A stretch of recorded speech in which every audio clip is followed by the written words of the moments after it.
Thank you for joining us today. If you are not an ATA member, please consider joining at https://atalink.org/become a member.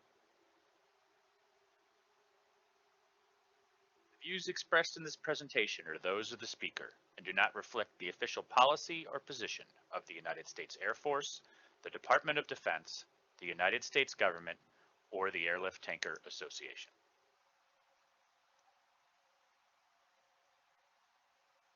Please take advantage of the question and answer feature in Teams to submit your questions anytime during the presentation. There is no need to wait until the end of the presentation portion to submit your questions. Also, make sure to like questions by clicking the thumbs up icon. That way we know what you want to hear about.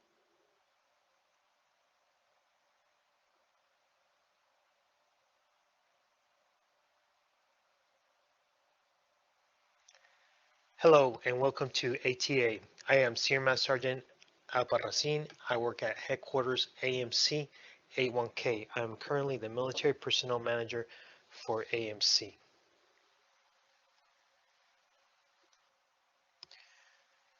This is my overview.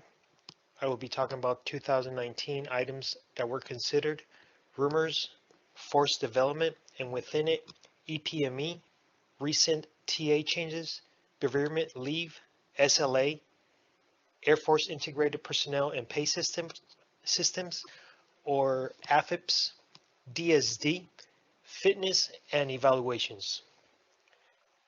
Assignments, the court order, new program, joint spouse codes, and accelerated PCS orders. Senior NCO promotion process, the actual process and the initial cut line, and care solutions, VRED and SGLI. Slide. 2019 items considered. What you see in this slide is the items that are checkmarked are programs that the Air Force has already been implemented. And the other ones are still being talked about to ensure we get it right. Enlisted talent management. This is a system that is already being used by the officer corps. It allows the commander to advocate for that particular airman to be placed in a position that requires a skill. It will allow the Air Force to better utilize skill sets held by airmen and to ensure we're managing our personnel properly. However, the discussions are still being held at half. Step process. The step process could change the so-on date, leaving promotee to so-on with all others versus on the date that the member is step promoted. EPR changes. EPR changes, as you may already know, an AFI was published, but it was removed shortly after. Changes and revisions are still being worked on. Overseas tour lengths for first-term airmen. The elimination of the 2-year tour is being discussed at half. The 2-year tour will now become a 3-year tour. This is something that the Army already implemented. PT bad day policy. If a member passes the diagnostic assessment, it could be counted as the official one. Body composition will need to be completed within 7 days of the aerobic composition. Currently, the beta initiative is being held at AFMC bases only. Bereavement leave, I have a slide on that one. In shared custody assignments, I have 2 slides on that. Shorts. With regards to shorts, ACC has the lead on this particular item. Items that are being considered are who is able to wear shorts. Is it going to be by AFSC? What kind of requirements the squadron will have? Clothing allowances. Ultimately, it will be the uniform board to approve or disapprove shorts. Force development, EPME. Self-registration, flexibility, and transparency. In an effort to give our airmen more flexibility and control over their professional education, AFPC has planned and developed a self-registration scheduling system for in-residence EPME courses. Primary and alternate dates self-registration windows will take place twice a year, giving eligible airmen a 6-month window of available class dates to choose from. Following the deadline, AFPC will gather the information and schedule volunteers for classes in order of preference and availability. Once all volunteers are scheduled, AFPC will program remaining eligible airmen for any open class seats. Deferments and replacements will be required. The good thing about this is that if there is a member on a profile, they may still attend a virtual class. Military TA changes. Effective 1 October of this year, the military TA cap for airmen was reduced from 4,500 to 3,750.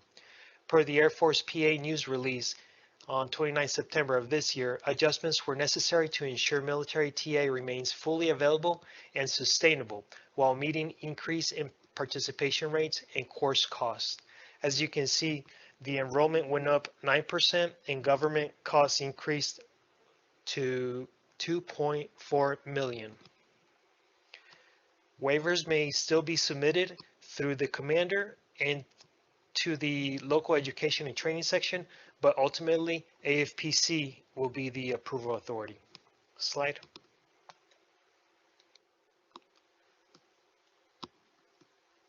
Bereavement leave or emergency leave of absence. Unit commanders or civilian directors may now grant an emergency leave of absence for qualifying emergencies, including the death or serious medical condition of an immediate family member, or any other hardship the commander or director determines appropriate. This non-chargeable leave can only be granted once during a member's career, not to exceed more than 14 consecutive days. This non-chargeable leave should also only be granted to prevent the member from entering advanced or excess leave status that could result in recoupment of any pay and allowances. SLA. Department of Defense's action to mitigate the spread of COVID-19 limited the ability of airmen to take leave during the national emergency. On 1 October of this year, eligible service members who have annual leave in excess of 60 days, not to exceed 120 days as shown in their LESs, will automatically be approved SLA and may carry the balance not to exceed 120 days until 30 September 2023. The automatic leave carryover transaction will be accomplished by DFAS. There will be no action required at base level or by the individual for this to take effect. The SLA carryover will not be reflected on LES until the end of October 2020 LESs. Air Force Integrated Personnel and Pay System, AFIPS. DoD-wide initiative for military services to pursue their own integrated personnel and pay systems. The Undersecretary of Defense issued a memorandum dated 27 April 2016, approving the update of the Air Force existing military personnel data system, or MIL-PDS, as the way forward for the development of AFIPS, an integrated end-to-end payroll capability. This approval was based on the Air Force study, which determined that modifying the existing MIL-PDS would result in less risks and lower costs than developing a new pay and personnel system. With the full deployment of AFIPS scheduled for 1 April 2022, military pay responsibilities for the total force will shift from the FM to the A1 community. AFIPS and the A1 enterprise will integrate personnel and pay processes for regular Air Force to include Space Force as a command under the Air Force, National Guard, Reserve Corps, and Air Force Academy cadets. AFIPS will provide an improved alignment of military compensation function to include a transfer of military pay mission from DFAS to Air Force effective 1 October 2021. Slide. DSD, Developmental Special Duty. The first sergeant was removed from the DSD process. Members will now be able to apply via MIPERS. Jobs will be advertised year-round in 2 cycles to fill 7 First Sergeant Academy classes. Local hires, such as Airman Dorm Leaders, Airman Leadership School Instructors, Career Assistant Advisors, and Airman Family and Readiness Center cadre, were removed from the DSD hiring process and allow installations to manage it. The duties will remain DSD with respect to eligibility requirements, but installations will advertise locally. All eligible potential candidates can and will be racked and stacked and forwarded to the CFM for final approval. If there are no local eligibles for a local requirement, the DSD team will advertise it on equal. The bottom line is that AFPC will fill that particular position. Fitness. Official physical fitness assessments are suspended for the total force until 31 December 2020 to mitigate both exposure to and the spread of COVID-19 in our force. When testing resumes, the Air Force will take a systematic approach to reintegrating official physical fitness assessments. All Air Force members will receive the maximum allowable points, 20 points that is, for their abdominal circumference. This includes airmen who have a profile exempting them from completing the abdominal circumference. FAC members will enter the member's previous height and weight that was updated in AFIMS during the last in-person fitness assessments. Airmen who are due to test on or after 1 January 2021 will still test on time. Installation commanders may delay official fitness assessments beyond 1 January 2021. A decision to delay should be based on the recommendation of local public health officials, the continuation of closed fitness centers, and extended statewide restriction of movement and gatherings. Evaluations. SCOP determines when reports are due. We still have reports being completed late, thus creating more supplemental promotion considerations. File freeze date is a date that AFPC needs to have the reports by in order to allow airmen to compete for promotion.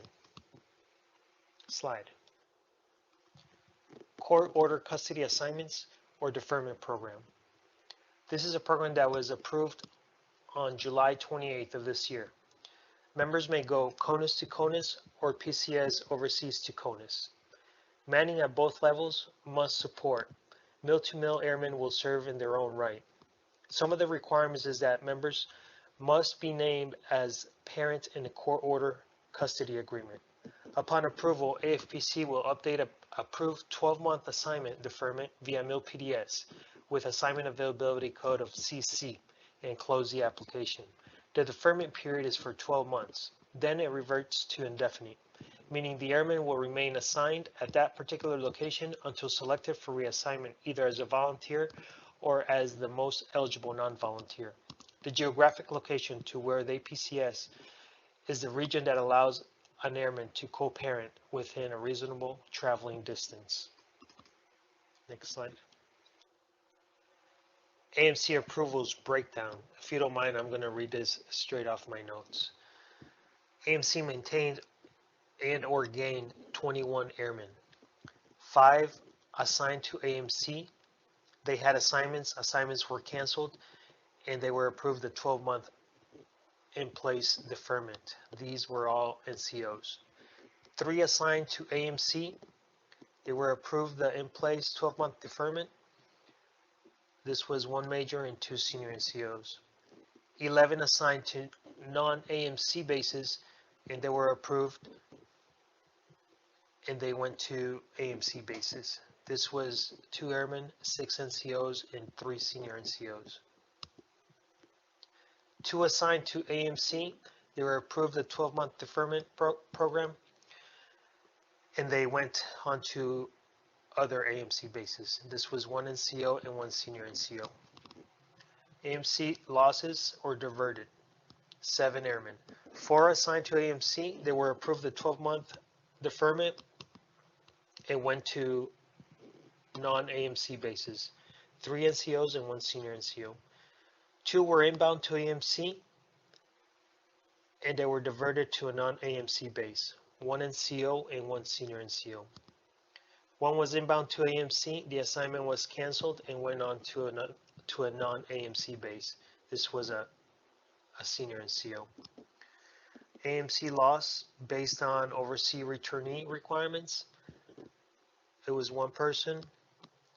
He or she is a senior NCO. Slide. Joint spouse intent codes. There are currently 3 joint spouse intent codes that can be updated via virtual MPF. The codes are A as in alpha, B as in Bravo, and H as in hotel. A means that you go anywhere together to include concurrent short tours at the same location. For instance, Kunsan, Osan, and Incirlik. Airmen will not be authorized to bring their dependents. However, each airman will still receive a short tour credit and will be authorized to participate in the follow-on program. B means you go anywhere together, but short tours only. H means that a joint spouse is not desired. Joint spouse consideration takes priority over assignment preferences.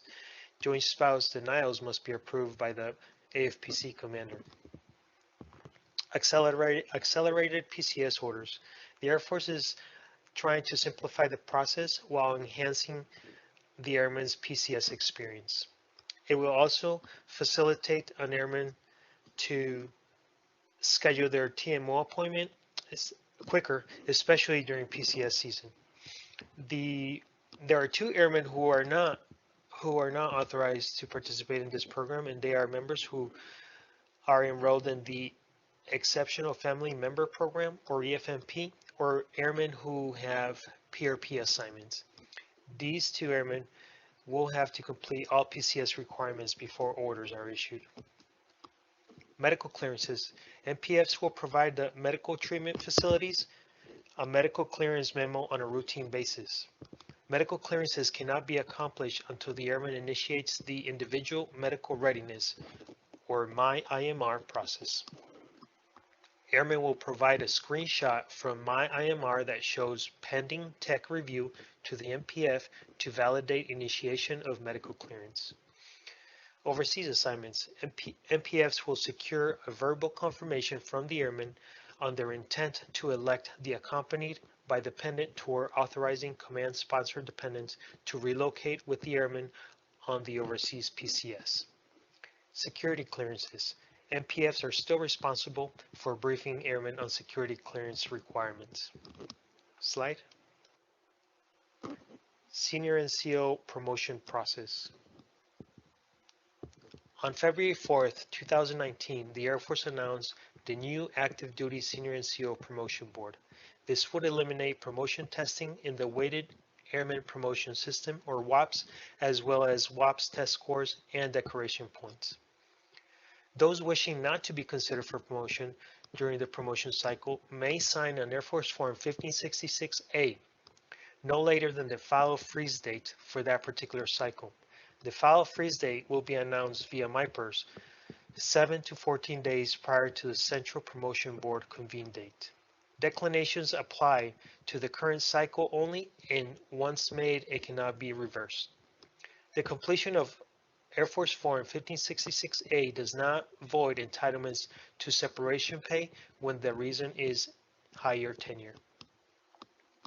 A significant change to the score notice from previous years is the board score grouping area. This section displays the number of selects and non-selects within a particular AFSC grouping. Previous board score groupings range from 270 to 450 points. New board score groupings range from 270 to 450.5 points, with a 0.5 added board score between each of the previous board score groupings. The added 0.5 represents the scores of airmen who were selected for promotion through the gray zone resolution process, and we'll see that in the next slide.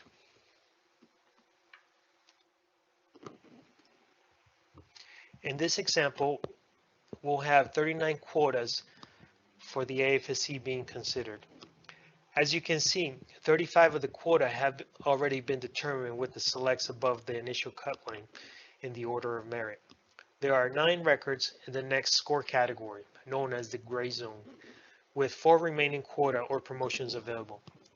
The board president conducts a quality review of records near the cut line and can add records to the gray zone for rescoring. At this point, board members will resolve the gray zone through additional rounds of scoring until the available promotion quota are filled. Next. And last but not least, SGLI and VRED. As a personnel, is far too often do we C members who pass away and either their SGLI or their VRED is not up to date. I encourage each and every one of you to review your information during your birth month or when a drastic change happens in your life. Having an updated form will prevent erroneous payouts and mitigate delayed and wrongful notifications from AFPC. Slide.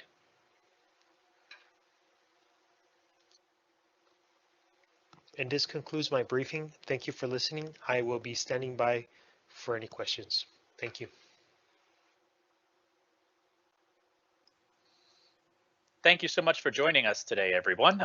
We have Senior Master Sergeant Abarasin joining us today to take your questions. Senior, you out there? Yes, I am. Outstanding. The first question is from some of the MCOs at Joint Base Lewis McChord is, will there be a return in any way of TIG or TIS towards WAPS testing? With regards to this question, I have not heard of the time and grade and time and service being returned to the scoring. And since that was recently taken away, I don't foresee that coming back anytime soon. That is my personal opinion. I have not heard anything with regards to that. All right, and thanks again, Tech Sergeant Neal, for that question. The next question is, if all airmen receive an abdominal circumference exemption, will airmen who score a 90 or higher still be able to retest yearly, or will all airmen be required to test semi-annually since they were exempt from that component? So my particular briefing on PT is basically was due to COVID.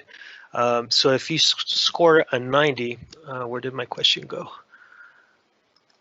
If you scored a 90, you will still be able to test on a yearly basis. That being an excellent, correct? But with COVID being around, all PT has been suspended until January of next year. Copy that. I know that's a question that a lot of people had out there. The next question is, can you describe how the talent management initiatives differ from the enlisted development team / vectoring and D-prefix positions already in place? I think this system will work hand in hand with the vectoring process that we currently have. Having the talent management out there will allow AFPC to pull members that are already vectored or have a D prefix. I think it would allow the Air Force to place the right people in the right spot. Outstanding. The next question is, will there be considerations for people in the gray zone during the last cycle?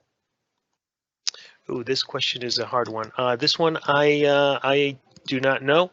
I would love to answer this question if you just give me your information and I'll get back to you.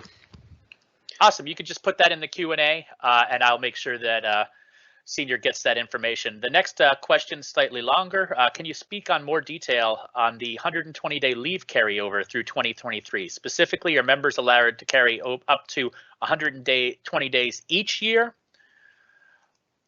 Or are members limited to the amount of days over 60 they had for this year? For example, if a member carried over 80 days of leave on 1 October 2020, does this mean they can carry over 110 days of leave up on 1 October 2021, or are they limited to 80 days going back to 1 October 2020? The memo implies this limitation versus just an overall 120-day blanket approval. This sounds like some of those train leaving the station math problems for you. So I'll leave the question up for you there so you can figure it out.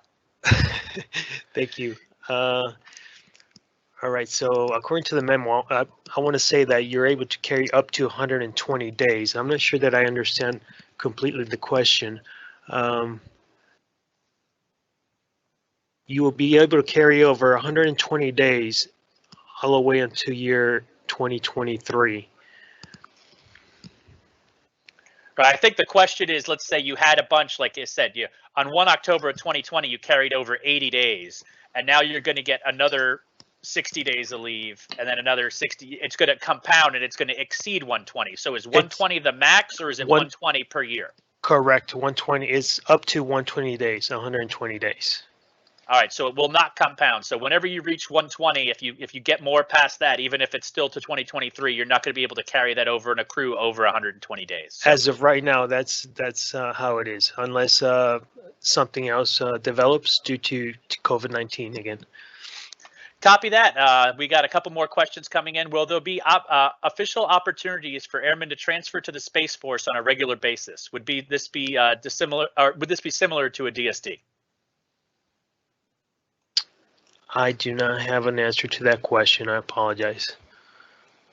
Not a problem. All right, we got a couple more questions just came in. So the next one is for the Senior NCO Promotion Board. Did your data say that all the weighted factors, i.e. decorations, have been eliminated?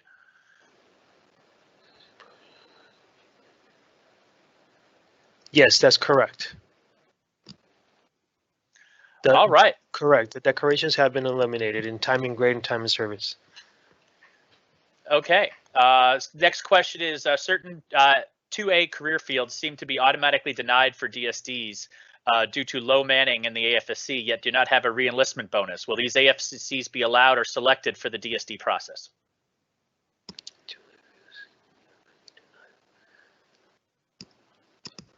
I don't necessarily think that members are automatically denied. This would be up to overall Air Force manning levels and the CFM allowing the airmen to leave that particular career field. Yeah, I think that's an AFPC question as far as critically manned career fields and how they're going to move things around down there. So we have another question here is with the other services revamping their PT testing, is the Air Force planning any long-term changes? There was recently a submitted innovation topic on monthly requirements for PT versus semi-annual and annual testing. Is there any traction with this that you've heard about? I heard Chief Bass talking about this. I have not heard any other changes at this moment. Once again, the briefing was based on current situations due to COVID, but I have not seen any changes developing with our PT. Copy that, Senior. The next question is, what are the criteria needed for emergency leave to the states for an overseas member? The criteria is going to be based on the commander or the civilian director. That is not specified in the AFI, I believe. It just says that what did I put on the slide? I mean, it could be due to a death or due to a very ill family member, and that criteria is based on the commander's discretion. Copy. I think the question might be getting at what would possibly what the funding to get back to the states would be, but that would be another question. With the funding part, oh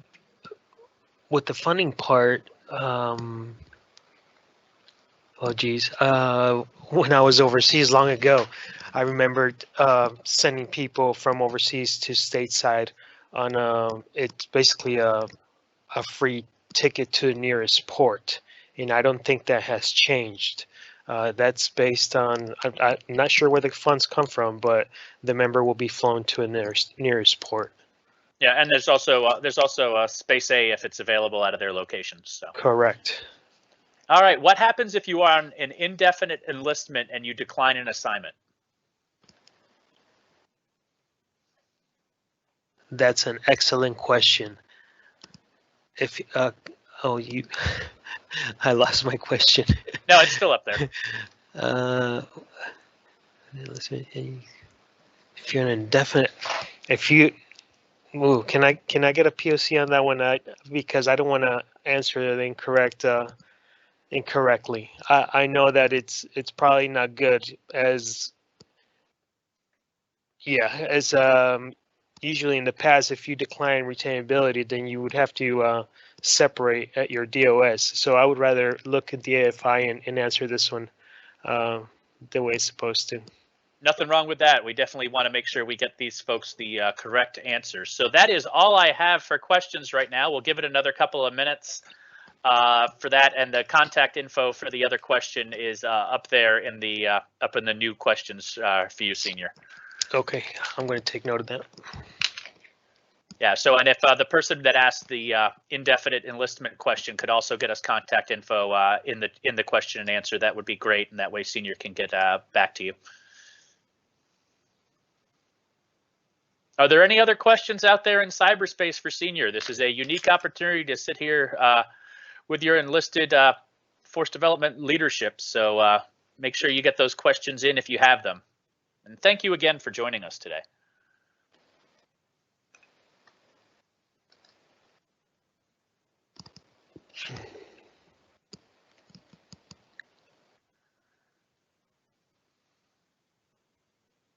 All right, I still don't see the contact info for the indefinite enlistment one, so we'll give it another couple of minutes here for any new questions or anything else. Any other news that didn't make your brief, anything breaking from the chief's comments yesterday, or anything changing that you'd like to give a just-in-time update on? I don't have any just-in-time updates, but I would like to let the person know who asked the question about the indefinite assignment to look me up on the global and just reach out to me if you like. First name is Eduardo, Eduardo, and last name is Albarracin, Albarracin. Excellent. We did get a couple more questions in. The next one is for assignment deferments for child custody. What about states with long separation period? What exactly do you mean about states with long separation periods? Yeah, so if you could get us some expansion on that question in the chat, that would be great. Yes, the intent is for the parents to be able to co-parent and get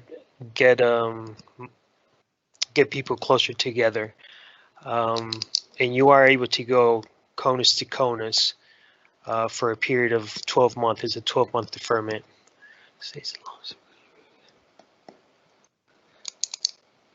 All right, so let's move on to the next question while we're waiting. Is why isn't SEMS and CSIMs not selected like unit commanders? So senior enlisted manager, chief enlisted managers. Oh, thank you. I don't have an answer for that one either, sir.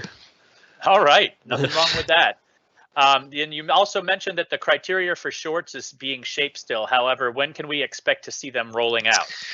Sure, the shorts have been an initiative for a little bit right now, and again, the ACC I believe is who has the lead on it, and there's still a lot of going back and forth as to who is able to wear the shorts. I would not be able to give a definite as to when this change will come about, but I don't think it will be anytime soon. All right. Well, we did get some clarification, and thank you for that. So the long separation periods is the divorce timeline. It says you must be divorced according to the instruction, but some states have a 1-year separation time before divorces are granted. So if you're forced to be separated and you're not divorced because of state law, how does that apply for the assignment deferments? And that one might require some more research, I'm guessing, as well. That is correct. All right, so I know that person's still listening, so please just reply back to your initial comment with that contact info, and Senior will try to get you some answers on that. Let's see what we've got for questions now. That's it, so we'll give it another minute or so, see if anything else pops out. And, you know, we've had a lively bunch for question and answer, that's sure.